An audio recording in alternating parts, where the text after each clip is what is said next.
त्यावेळेस perfect continuous present tense असे कोणत्याही सिच्युएशन तुम्हाला जेव्हा कम्युनिकेशन करायचं असतं त्यावेळेस हा टेन्स तुम्ही जरूर वापरू शकता. म्हणून सिच्युएशन टू टेन्स याचं एक पुढचं कॉम्बिनेशन ते तुमच्यावरती अवलंबून आहे. दोज आर द लर्नर्स त्यांनी कोणतं कॉम्बिनेशन करायचं, रूल्स वर्कचे फॉर्म्स पाहायचे, सब्जेक्ट वर्ब ॲग्रीमेंट पाहायचं आणि हे दिलेले रूल्स पाहायचे आणि त्याचा यूज कुठे होतो त्यानुसार ते स्ट्रक्चर बदलत जायचं. English is use everywhere, not only in the classroom. English सगळीकडे वापरलं जाऊ शकतं. तिथले फक्त शब्द वापरायचे. ओके. म्हणजे कोणी जर तुम्हाला कबड्डीचा कॉमेंटेटर केला तर क्रिकेटचं कॉमेंटेटर करून चालणार.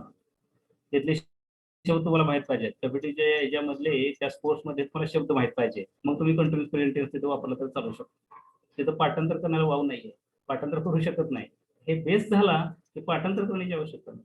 आणि हे परमनंट आहे. त्याचे तर असेट, हे तुमचा असेट आहे, ही काही लायबिलिटी नाही. म्हणजे फोन वगैरे ही लायबिलिटी आहे, पण मला वाटतं टेन्सेस ही तुमची असेट आहे, हक्काचं तुमची असणारी संपत्ती आहे.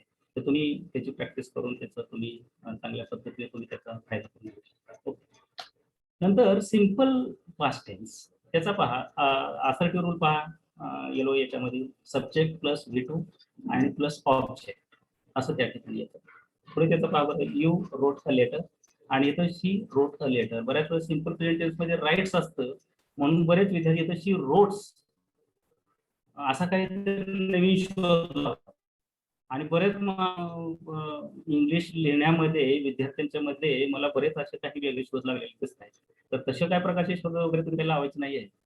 हे बेसिक अगोदर समजून घेतल्यानंतर लक्षात येईल की अरे हा वेगळाच आपण शोध लावतो आणि त्याची कुठंच मान्यता नाही आणि कोणच मान्य करत नाही. म्हणजे एका वेळेस क्रेडिट आणि इथं जाणे शक्यता असते, हे तुम्ही ध्यानात घ्या. तर त्यासाठी subject plus V2 and plus object this is simple past tense and nothing else. म्हणून त्याच्यामध्ये कुठे येस आणि येस आले का? नाही आले. पण सिंपल प्रेझेंट टेन्स मध्ये आपण येस आणि येस म्हटलेलं होतं, विदाउट ऑर विथ असं दोन्ही असू शकतं, पण इथं मात्र नाही, एकच असू शकते. ओके. आणि याचा यूज कुठे होऊ शकतो, to to to show and action completed in the past. Past मध्ये कम्प्लीट झालेले असेल तर त्यावेळेस त्याचा वापर केला जाऊ शकतो. नंतर रिपोर्ट रायटिंग लिहित असताना, ओके, ज्या ठिकाणी एखाद्या घटना घडली तर रिपोर्टर्स काय करतात, व्हॉट हॅपन, हाऊ हॅपन, आणि त्या ठिकाणी काय झालं आणि कसं घडलं, ह्या गोष्टी करत असतात, असे क्वेश्चन्स करत असतात. कधी घडलं, कुठे घडलं, काय घडलं, कसं घडलं, हे सगळं घडणं हॅपन हे सिंपल पास्ट टेन्स मध्ये. म्हणजे तुम्हाला रिपोर्टर व्हायचं असेल आणि मला तुम्हाला सांगायचं आहे की रिपोर्टिंगच्या वगैरे कॉपी एडिटिंगची वगैरे पोस्ट आहे, त्याचे 2 लाख प्लस ही सॅलरी आहे. म्हणजे साधा वर्तमान काळ केला तर 2 लाखाची नोकरी पुढे मिळू शकते कॉपी एडिटिंगची वगैरे ऍडव्हर्टाइजमेंटच्या सेक्टरमध्ये. ही त्याची लिंक आहे. म्हणून तुम्हाला जर उद्या सांगितलं की तुम्हाला 1 लाख रुपये देतो आणि सिंपल पास्ट टेन्स करा, उद्यापर्यंत तुम्ही मला सिंपल पास्ट टेन्स करून दाखवा, मला 1 लाख रुपये देण्यात येतील, काय कराल तुम्ही सगळे विद्यार्थी? रात्री झोपाल का? म्हणजे तुम्ही त्या सिंपल पास्ट टेन्स जोपर्यंत चांगला होत नाही तोपर्यंत त्याच्या पाठीमागे तुम्ही लागा. आता तुम्ही त्याच्यावर काय कॅज्युअल बघता, कारण त्या सरांनी सांगितलेलं आहे हा कोर्समध्ये 1 to 4 पार्ट आहे आणि म्हणून ते करायचं आहे म्हणून करायचं आहे वगैरे वगैरे असं तुमच्या डोक्यामध्ये असतं. तर ते तसं न करता तुम्हाला त्या ठिकाणी सिंपल पास्ट टेन्सचं एक्सटेन्शन काय, त्याची लिंक काय, त्याचा उपयोग काय आणि आपण काय होऊ शकतो हे करणं फार गरजेचं आहे. ते फक्त परीक्षेसाठी मग तर मारता येईल का, मग तुम्ही डावीकडे बघता, उजवीकडे बघता, त्याने केलं का, याने बघून त्याने केलं का, अशा पद्धतीने तुम्ही करत असता. अत्यंत कॅज्युअल अप्रोच तुम्ही घेत असता आणि त्यामुळे कदाचित आपण आपली परिस्थिती बदलू शकत नाही. जोपर्यंत तुम्ही कम्युनिकेशन स्ट्रॉंग करत नाही या बेसवर, तोपर्यंत तुम्ही पुढे काय करू शकता. Okay. So keep in your mind this balance of the tense. टेन्सचा बॅलन्स झालाच पाहिजे. जोपर्यंत बॅलन्स होत नाही, your English, your communication is imbalance. हे लक्षातच घ्यायचं की जोपर्यंत तुम्ही हे करणारच नाही तोपर्यंत तुमचा कॉन्फिडन्स, तुमचं कम्युनिकेशन, तुमच्या कम्युनिकेशनवर असणारी कळ हे तुम्ही घट्ट करू शकता. तर हे तुम्ही अगोदर रफ वर्क याचं शांतपणाने तुम्ही करू शकता. ठीक आहे. याचा उपयोग सिंपल पास्ट टेन्सचं जसं सांगितलं, रिपोर्ट रायटिंग, साधा परत भूतकाळ वापरू शकता. नॅरेटिंग स्टोरी नॅरेशनसाठी सुद्धा ह्याचा जसा साधा वर्तमान काळ आहे तसा सिंपल पास्ट टेन्स हे स्टोरी नॅरेशनसाठी तुम्ही वापरू शकता. जसं म्हणतात ना, once upon a time there was a king and the queen, the king died and the queen died, story finished. त्याच्यामध्ये तुम्ही ॲडिशन करा परत, म्हणजे वेळ नसल्यामुळे मी कटिंग लॉंग स्टोरी शॉर्ट हे तुम्हाला केली, फक्त उदाहरण खातं. ठीक आहे. हा सिंपल पास्ट टेन्स तुम्हाला वापरता येईल. तसं कंटिन्युअस पास्ट टेन्स त्याची जी असर्टिव्ह रूल पहा की त्याचा subject plus was were plus V1 plus ING आणि plus object you were writing a letter you त्यातला वॉज वेअर मध्ये वेअर घेतलेला आहे V1 राईट आणि प्लस त्याला ING अशी रचना केली तर हा कंटिन्युअस पास्ट टेन्स होतो आणि हा कंटिन्युअस पास्ट टेन्स कुठे वापरला जातो to express an action going on at the same time in the past मध्ये कधीतरी अशी घडत होती एखादी गोष्ट घडत होती अरे असं असं तिथे ते घडत होतं आणि अचानकपणे तिथे असा असा हल्ला झाला वगैरे अतिरेक्यांचा वगैरे असं करत असताना वगैरे पास्ट टेन्सचं सगळं मग ते नॅरेशन चालतं लक्षात घ्या या पद्धतीने केलं जाऊ शकतं okay so this is according to the situation you have to change the sentence structures and sentence type tense type okay sentences कशी बनवू शकतात tense types वरून बनवू शकतात आणि त्यानुसार तुम्ही करू शकता नंतर परफेक्ट पास्ट टेन्स याच्यामध्ये subject plus had plus V3 आणि प्लस ऑब्जेक्ट आता ही V1 V2 V3 हे गोंधळ घालू शकतात आणि हे पक्के झाले पाहिजे ते परत परत मी तुम्हाला सांगतो परत परत मी कुठे चुका होतात का चुका होतात त्यासाठी मी हे अगोदर तुम्हाला हे सगळे रूल्सच अगोदर मी तुम्हाला सांगितले आहे हे अगोदर करा व्यवस्थित असं तुम्ही शांतपणाने करू शकता you had return a letter जसं की परफेक्ट प्रेझेंट टेन्स मध्ये हॅव होतं तिथं फक्त हॅड झालं बाकीचं आहे तसंच राहिलं असं कम्पेरेटिव्ह पण तुम्ही नंतर सोपं करू शकता as per your understanding you can as per your how you use your study method त्यानुसार तुम्ही ते करू शकता या टेन्सचा वापर to show and action completed before a certain moment in the past usually a long time ago म्हणजे पास्टमध्ये कुठेतरी फार पूर्वी ती एखादी गोष्ट घडलेली असेल कोणती घटना एखादी असेल ती तुम्हाला सांगायची आहे तर त्यावेळेस परफेक्ट पास्ट टेन्स वापरू शकता खास करून रिपोर्ट रायटिंग मध्ये सिंपल पास्ट टेन्स त्याच्या जोडीला परफेक्ट पास्ट टेन्स पण येत राहतो मला वाटतं तुमच्याकडे जर युनिट असेल कम्युनिकेशन स्किल्स मध्ये रिपोर्ट रायटिंग वगैरे तर त्याच्यामध्ये फॉर्मल रिपोर्ट्स असतात इनफॉर्मल रिपोर्ट्स असतात आता इतक्या तपशिलामध्ये आपण जात नाही तुम्हाला इतकं काही हेवी करत नाही मी लाईटली तुम्हाला फक्त त्याचा वापर करता आला पाहिजे म्हणून असर्टिव्ह रूल्स तुम्ही अत्यंत साध्या पद्धतीने तुम्ही करा तुम्ही सगळे ग्रामीण भागातील विद्यार्थी आहात हे जर तुम्ही पक्क केलं तर इंग्लिशला घाबरायचं काही कारण नाही म्हणजे परफेक्ट पास्ट टेन्सचं वाक्यरचना भारतामध्ये वेगळी असते आणि अमेरिकेमध्ये वेगळी आहे असं काही म्हणता म्हणत काही कारण नाही तुम्ही जर असं इथं इथं पक्क केलं तर वाक्य कोणतंही येऊ द्या इंडियन इंग्लिश असू द्यात किंवा कॅनेडियन असू द्यात किंवा अमेरिकन असू द्यात वाक्यरचना तेच असते इतकं ते सोपं आहे अवघीचं काही भाव करण्याचं काही कारण नाही घाबरण्याचं काही कारण नाही इंग्लिशच्या संदर्भात आणि इंग्लिशमध्ये तुम्ही कितीतरी शब्द वापरत असता अत्यंत तुमची SMS लँग्वेज वगैरे तुम्ही इंग्लिशमध्येच असते लक्षात घ्या तुम्ही वापरत असता इंग्लिश वगैरे असं काही घाबरण्याचं कारण नाही एका बाजूला इंग्लिश हे मोठ्या प्रमाणात वापरलं जातं आणि दुसऱ्या बाजूला इंग्लिश हे फार अवघड आहे असं म्हणतात ते मला कुठेतरी विरोध वाटतो असा तो भाग आहे नाहीतर असं करा इंग्लिश फारच अवघड आहे don't speak English don't learn English only use Marathi but this is pure Marathi जर बोलायचं असेल तर प्युअर मराठी बोला इंग्लिश एकही शब्द वापरायचा नाही म्हणजे तुम्हाला त्याच्यामध्ये मोबाईल हा शब्द इंग्लिशमध्ये आहे तर पुढे तुम्ही कोणी जर मोबाईल हा शब्द वापरला तर सेलफोन वापरला तर स्मार्टफोन वगैरे असं काही म्हणायचं नाही देखना भ्रमणध्वनी वगैरे असं म्हणा स्मार्टफोनच्या ऐवजी देखना भ्रमणध्वनी वगैरे असं म्हणा मोबाईल म्हणण्याच्या ऐवजी भ्रमणध्वनी असं आता फाईल हा शब्द असेल तर इंग्लिशमध्ये आहे फाईलला मग मराठीमध्ये काय म्हणणार हा प्रश्न येतो कम्प्युटर तुम्ही म्हणाल संगणक म्हणणार आम्ही सर माऊसला काय म्हणणार उंदीर म्हणावं लागेल मग तसं प्युअर म्हणजे बघा प्युअर मराठी जर बोलायचं असेल तर कोणती तरी भाषा ही प्युअर बोलायची कोणती तरी भाषा ही करेक्ट बोलायची म्हणून उगीच Marathi is my mother tongue असं जरी म्हटलं मातृभाषा तर मातृभाषेमध्ये रस दीर्घ हे सुद्धा करेक्ट करणे हे आपलं काम आहे आता मला इंग्लिशचाच विषय असा दिला असल्या कारणानं तो फक्त आपण टेन्सेस जर करेक्ट केले तर तुमचं इंग्लिश करेक्ट होऊ शकतं हा प्रयत्न आहे तुम्हाला सांगण्याचा मुद्दा असा आहे की कोणतीही भाषा अभ्यास करत असताना बोलत असताना वाचत असताना त्याला एक त्याची स्वतःची शिस्त असते ती शिस्त फक्त सांगतो म्हणजे निश्चित प्रमाणात त्याचा तुम्हाला त्याचा उपयोग होऊ शकतो ठीक आहे ओके त्याचा रिपोर्ट रायटिंग मध्ये याचा वापर तुम्ही करू शकता नंतर परफेक्ट कंटिन्युअस पास्ट टेन्स की जसा परफेक्ट कंटिन्युअस प्रेझेंट टेन्स होता तशीच इथे रचना आहे त्याच्यामध्ये फक्त तिथं हॅव आणि हॅजच्या ऐवजी तो फक्त हॅड झालेला आहे तर you had been writing the letter. फक्त असर्टिव्ह रूल बघा, subject plus had plus been येतं. जे ऑक्झिलरी व्हर्ब आहे ते. ऑक्झिलरी व्हर्ब हे एकापेक्षा जास्त येऊ शकतात, पण मेन व्हर्ब हे एकच असतं, हे तुम्ही ध्यानात घ्या जाता जाता. हॅड हे हेल्पिंग व्हर्ब आहे. बीन हे प्रायमरी ऑक्झिलरीच्या यादीमध्ये होतं, अगोदरच्या टेबलमध्ये आपण बघितलं. आणि पुढे V1 येतं आणि प्लस ING असतं. अशी रचना केली की त्याचं परफेक्ट कंटिन्युअस पास्ट टेन्स मध्ये त्याचं रूपांतर होतं. आणि त्याचा उपयोग कुठे होतो? To show an action that began before a certain point in the past and continue up to the same time in the past. म्हणजे पास्ट मध्येच एखादी गोष्ट सुरू होते आणि पास्ट मध्येच एखादी संपते, तर त्यावेळेस तुम्हाला परफेक्ट कंटिन्युअस पास्ट टेन्स तुम्हाला वापर करता येतो. Okay, yes. आता खरं तर आपण शाल विल हे जे पाहिलेले होते, वर्स जे पाहिले होते ते आपण ऑक्झिलरी व्हर्बच्या यादीमध्ये पाहिलेले. पहिला जर तुम्हाला तर तो आठवत असेल टेबल, त्या टेबलमध्ये मोडलो व्हर्बच्या यादीमध्ये आपण शाल आणि विलची आपण ते दिलेलं आहे. मग शाल विल हे काय आहे? तर शाल विलला दोन डबल असे ते रोल आहेत. ते डबल रोल्स असे आहेत की शाल विल हे ऑक्झिलरी व्हर्ब म्हणून फ्युचर टेन्स मध्ये वापरले जाऊ शकतात. ऑक्झिलरी व्हर्ब्सचा फॉर्म म्हणून फ्युचर मध्ये वापरलं जाऊ शकतं. आणि शाल विल हे मोडल व्हर्ब्स म्हणून वापरले जाऊ शकतात. म्हणून आता आपण इथे असं करूया की फ्युचर टेन्सच्या संदर्भातले स्पर्धा परीक्षेमध्ये खास करून अशा प्रकारची वाक्य तुम्हाला दिलेली मला दिसत आहे.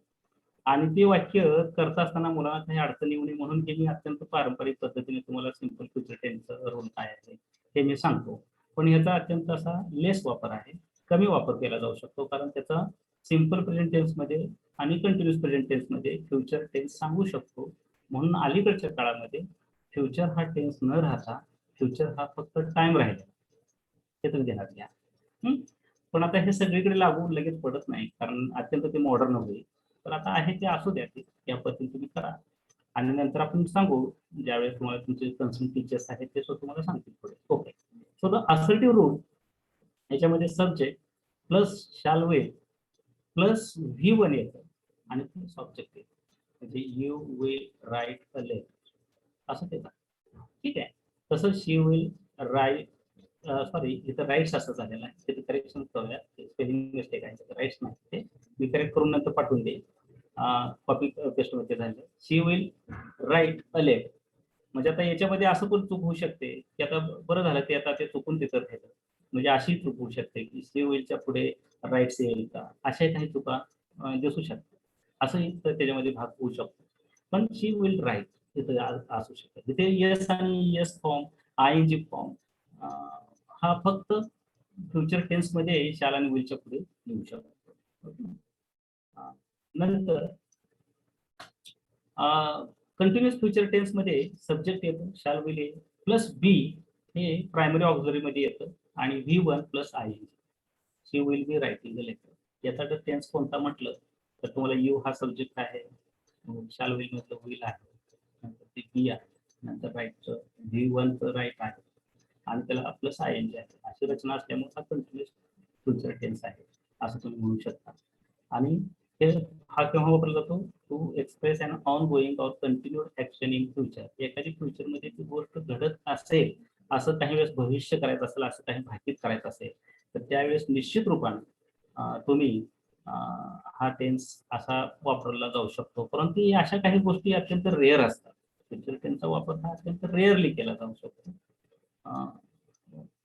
ही गोष्ट आपण या ठिकाणी लक्षात घेतली पाहिजे. नंतर याचा तर वापर हा परफेक्ट फ्युचर टेन्स, त्याची रचना पहा. सब्जेक्ट प्लस शाल और विल प्लस हॅव प्लस इथे V3 येतं आणि प्लस ऑब्जेक्ट.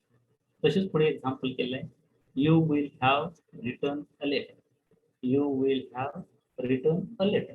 ठीक आहे, असं येऊ शकतं. त्याचा use to express an action which will happen occur in future and will be completed by a certain time in future. Future मध्ये गोष्ट एखादी घडली असेल, पूर्ण झाली असेल, ते फ्युचर मध्ये त्यावेळेस हे परफेक्ट फ्युचर टेन्सचा वापर केला जातो. परंतु फ्युचर टेन्स मध्ये एखादी गोष्ट झालेली आहे आणि ती कंप्लीट झालेली आहे असं आपण अत्यंत रेअरली बोलतो, दुर्मिळ पद्धतीने आपण बोलत असतो.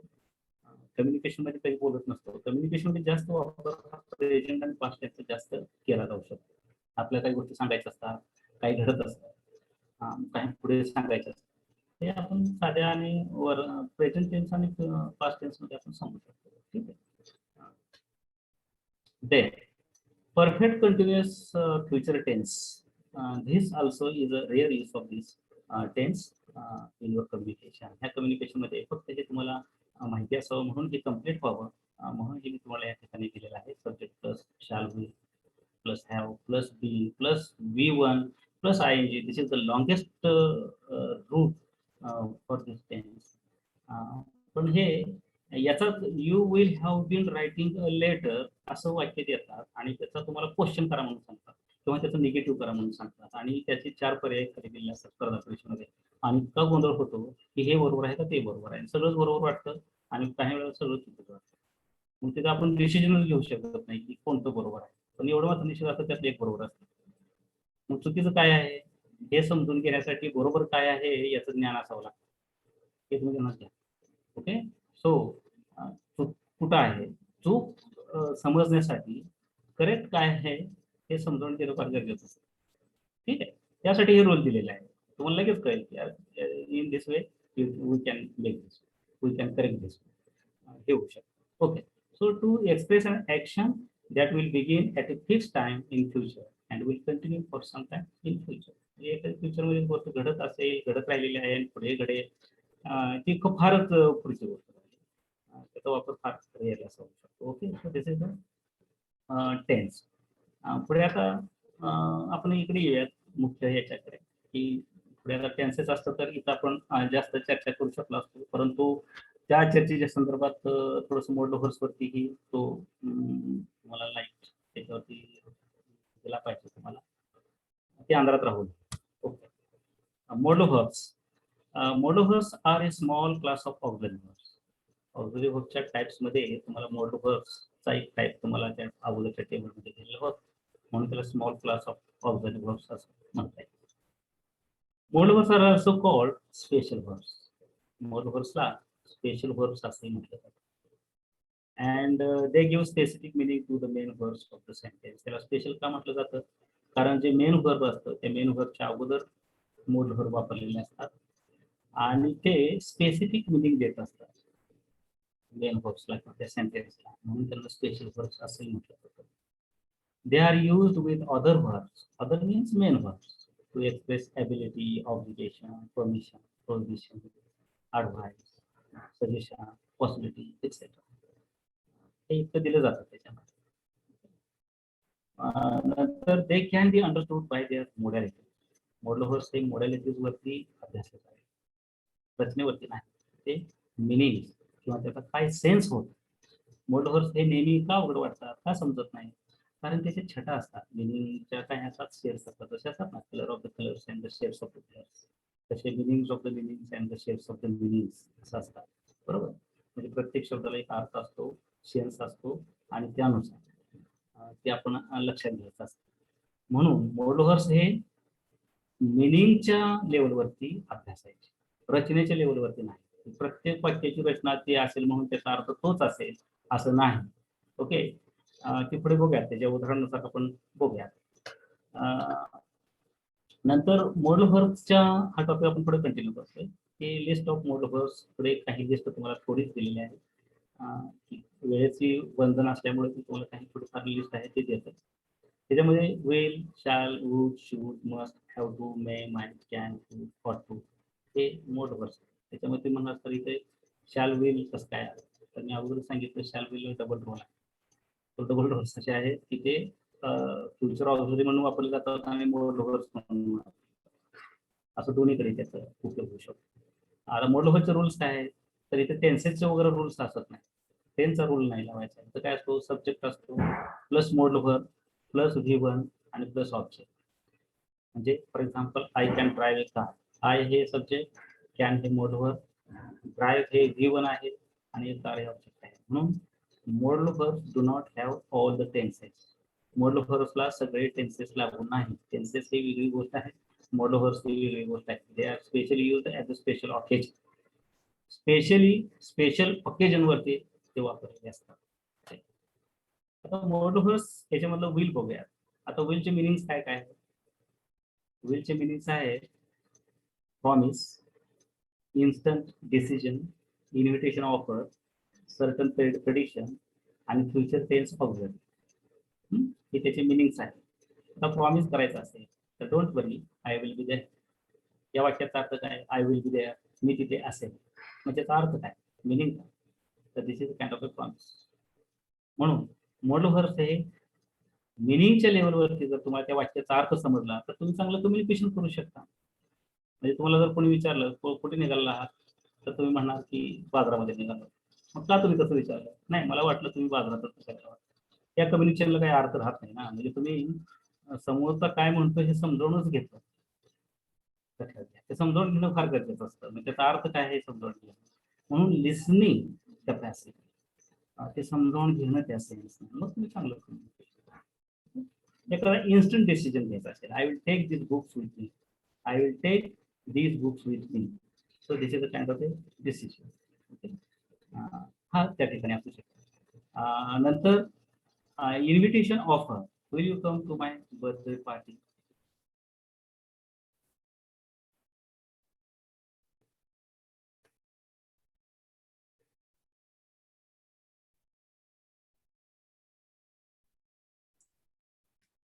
हॅलो. हा, येस. हा, is it visual? Shall I continue? Yes, yes. Time is over. Time is over. Okay. Time is over. Or shall we continue? Is there any more slides, sir?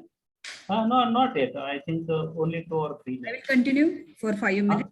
I will 5 continue minutes. for 5 minutes. Okay, just I will show these slides for the convenience. Okay, because the subject is one. Okay, is it visual? Yes, sir. Okay. So you just see shall and as per the meanings and the examples are given. Okay. So modal verbs, meanings and examples. I think you contact your concerned teacher, those who are running the course, madam or sir, and I think you can ask. It will be useful to the students. Okay. So instead of explaining here, that will be the beneficial. Okay. So further, you have just to make you. Yes. Would, meanings and examples. Then further you have meanings, then should and ought to. Okay. And here is interesting thing is that I must explain here. Then modal verbs must means obligation. Obligation म्हणजे बंधन असतं. मग ते बंधन कसं असतं आणि खाली म्हटलेलं आहे पहा हॅव टू, किती ऑब्लिगेशन आहे. मग परत फरक असा येतो की मस्ट ही ऑब्लिगेशन सांगतं आणि हॅव टू ही ऑब्लिगेशन सांगतं. मग ह्या दोन ऑब्लिगेशन मध्ये काय फरक आहे असंही विद्यार्थी तुम्हाला विचारत असतात. मग ऑब्लिगेशन मध्ये इंटरनल ऑब्लिगेशन, इंटरनल फोर्स असतो. तर तुम्ही म्हटला I must phone my parents, आणि खाली आहे ऑब्लिगेशन म्हणजे I have to phone my parents. या दोन्हीमध्ये काय फरक आहे?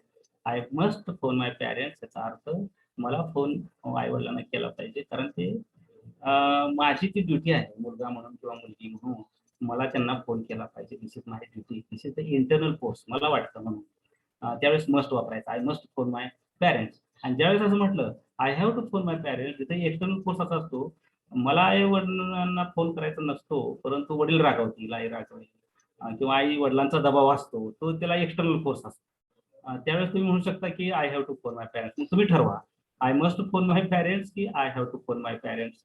मग दोन्ही ऑब्लिगेशन्स आहेत ना. मग आई वडिलांकडून एक तर बंधन असतं किंवा आपलं एक स्वतःवरती एक बंधन असतं. म्हणजे तुम्ही कोणतं बंधन मानता त्यानुसार वाक्यरचना करा. म्हणून मोडल व्हर्ब्स हे मिनिंगच्या लेवलवरती तुम्ही अभ्यासू शकता. ओके, हे गोष्ट. तसंच पुढे कॅन आणि मेच्या संदर्भात एक मला एक्सप्लेन करून आपण तिथे पुढे 2 स्लाइड दाखवल्यानंतर आपण तिथे थांबूया. आता we are on the verge of the end. May and can. आता पहा बरं, he may be in the lab. आता मे ही पॉसिबिलिटी दाखवतं आणि कॅनच्या याच्यामध्ये ही पॉसिबिलिटी असते. मेची पॉसिबिलिटी ही स्ट्रॉंग असते आणि कॅनची पॉसिबिलिटी ही वीक असते. बरोबर. याच्यात मी तुम्हाला सांगायचं आहे की ह्याचा मी 2 फरक सांगेन. मे ही पॉसिबिलिटी कशी असेल, he may be in the library by now असं म्हणणं म्हणजे तो त्या लायब्ररीमध्येच असेल, कारण तो नेहमी तिथेच बसत असतो आणि आता तो तिथे निश्चितच असणार आहे. अशी ज्यावेळेस पॉसिबिलिटी सांगायची त्यावेळेस मेचा वापर केला जातो. आणि he can be in the library म्हणजे की तो आता त्या लायब्ररीमध्येच असेल की नाही मला माहित नाही, कारण तो बऱ्याच वेळेस मार्केटमध्ये दिसतो किंवा कुठे कॅन्टीनमध्ये वगैरे दिसतो. अशी सिच्युएशन असते त्यावेळेस तुम्ही पॉसिबिलिटी सांगायचं असेल तर त्यावेळेस तुम्ही असं म्हणू शकता की can be in the library का he may be in the library. म्हणजे एखाद्या व्यक्तीची असेल स्ट्रॉंग पॉसिबिलिटी का वीक पॉसिबिलिटी आहे त्यावेळेस कॅन आणि मेचा वापर करू शकता. आणि दुसराही मला त्याच्यामधला डिफरन्स सांगायचा तो डिफरन्स असा की जसं तुम्ही प्रश्न नेहमी विद्यार्थी करतात विद्यार्थ्यांसाठी सांगतो मे आय कम इन सर. असं तुम्ही आस्क फॉर परमिशन काढत असता ती फॉर्मल असते मे आय कम इन सर. असा कधी तुम्हाला प्रश्न निर्माण झाला का की can I come in sir म्हटलं तर काय होऊ शकते. कारण कॅनच्या यादीमध्ये तुम्हाला दिसेल की ते आस्क फॉर परमिशन आहे. दोन्ही ठिकाणी परमिशन मागितली जाते. मेच्या मध्येही तुम्हाला त्याचा अर्थ दिसतो आस्क फॉर परमिशन आणि कॅनच्या संदर्भातही दिसतो आस्क फॉर परमिशन. मग ह्या दोन परमिशन मध्ये काय फरक आहे. जर तुम्ही असं म्हटलं मे आय कम इन सर कंसामधलं फार महत्वाचा आहे अर्थ फार महत्वाचा आहे की सर तुमची परवानगी असेल तर मी आधी अन्यथा नाही. आणि can I come in sir म्हटलं तर याचा अर्थ असा होतो सर मी आत येऊ शकतो. कंसामध्ये फार महत्वाचा आहे तुमची परवानगी असो अगर नसो आय डोंट केअर म्हणून त्याला इनफॉर्मल म्हटलेलं आहे. लक्षात घ्या म्हणजे ते इनफॉर्मल आहे आणि हे फॉर्मल आहे. म्हणून तुम्ही may I come in sir म्हणायचं का can I come in sir म्हणायचं.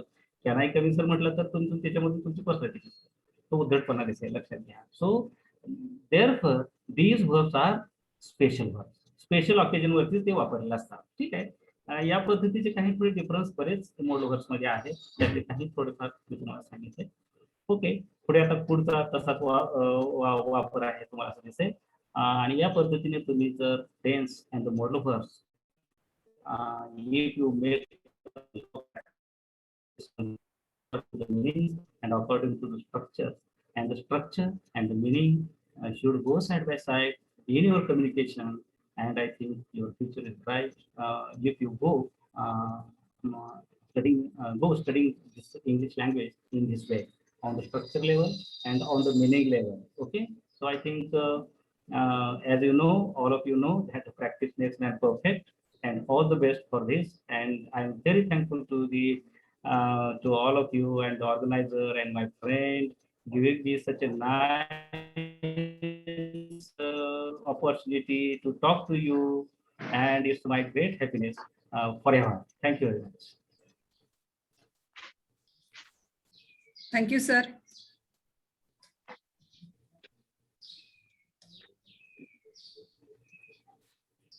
Yes.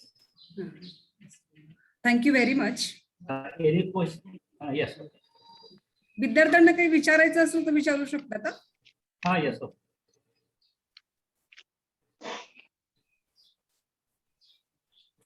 तुम्हाला कुणाला काही विचारायचं असेल तर विचारू शकता. आय थिंक सर ते विचारणार नाही कारण आता 3 सेशन्स मध्ये सुद्धा येस सर ते हँग ओव्हर झाला असेल कदाचित. ठीक आहे. Hello, sir. Yes. हा बोल. Sir, can you share this PDF with us? Yes, yes. Yes, sir. Definitely. You will be benefited. Okay, notes will be with you, but there should be in your head. There should be the soft copy. We will provide you the hard copy, no doubt. But where is the soft copy? You make the soft copy. Okay. Yes, That will be useful in your future. सरांनी आपल्याला आज tenses and modules याबद्दल माहिती दिली. टेन्सेसचे सर्व 12 प्रकार आणि मॉड्यूल्सचे सुद्धा आम, इज, आर, विल, शाल, मे, माईट, कुड. तसं जर बघायला तर खूप मोठा कंटेंट होता. सरांनी तो व्यवस्थित डिटेल्स मध्ये एक्सप्लेन केला. मी महाविद्यालयाच्या वतीनं सरांचा आभार व्यक्त करते. Thank you very much sir that you have given such informative session. खरंच ही सगळी माहिती आमच्या मुलांसाठी खूप उपयोगाची आहे. जे विद्यार्थी आता ह्या लेक्चरला प्रेझेंट नव्हते त्यांच्यासाठी आणि प्लस जे प्रेझेंट आहे त्यांच्यासाठी आपण जी PDF शेअर केलेली आहे ती विद्यार्थ्यांना व्हॉट्सअपच्या माध्यमातून देणार आहोत. Thank you very much to all of you once again. आत्ताच आपलं पहिल्या दिवसाचं शॉर्ट टर्म सर्टिफिकेट कोर्सचं दुसरं सेशन संपलं असं मी प्राचार्यांच्या परवानगीने जाहीर करते आणि आजचा हा पहिला दिवस इथे पूर्ण झाला असं सांगते आणि थांबले. Thank you very much to all of you. Okay, thank you, Dr. Rajesh. Okay, Thank you. Yes, take Yes, good sir. care of yourself. Yes, thank Yeah, you. yeah. Thank you. Have a very nice day, sir. much. Have a nice day.